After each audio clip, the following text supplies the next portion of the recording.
ಹಿರಿಯ ಪತ್ರಕರ್ತ ಎಸ್.ಕೆ. ಶ್ಯಾಮ್ ಸುಂದರ್ ಹೃದಯಾಘಾತದಿಂದ ವಿಧಿವಶರಾಗಿದ್ದಾರೆ. 72 ವರ್ಷದ ಶ್ಯಾಮ್ ಸುಂದರ್ ಕನ್ನಡ ಪತ್ರಿಕೋದ್ಯಮದಲ್ಲಿ ಸುಮಾರು 30 ವರ್ಷಗಳಿಗೂ ಅಧಿಕ ಅನುಭವವನ್ನು ಹೊಂದಿದ್ರು.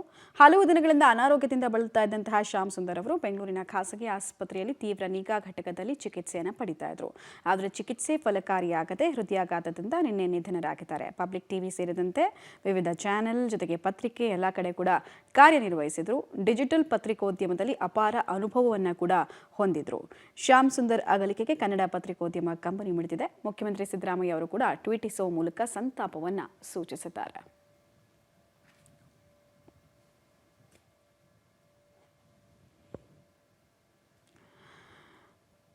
ಪತ್ರಿಕೋದ್ಯಮಕ್ಕೆ ಸಂಬಂಧಪಟ್ಟಂತೆ 39 ವರ್ಷಗಳ ಕಾಲ ಸುದೀರ್ಘವಾಗಿ ಜನಸೇವೆಯೇ ನನ್ನ ಆದ್ಯತೆ ಅಂತ ಅಂದ್ಕೊಂಡು ವಿವಿಧ ಚಾನೆಲ್ಗಳಲ್ಲಿ ಕೆಲಸ ಮಾಡಿದ್ರು. ಅನ್ಯಾಯದ ಪರ ಧ್ವನಿ ಎತ್ತುವಂತಹ ಕೆಲಸವನ್ನು ಮಾಡ್ತಾ ಇದ್ದಂತಹ ಹಿರಿಯ ಪತ್ರಕರ್ತ ಎಸ್.ಕೆ. ಶ್ಯಾಮಸುಂದರ್ ಅವರು ಹೃದಯಾಘಾತದಿಂದ ನಿಧನರಾಗಿದ್ದಾರೆ.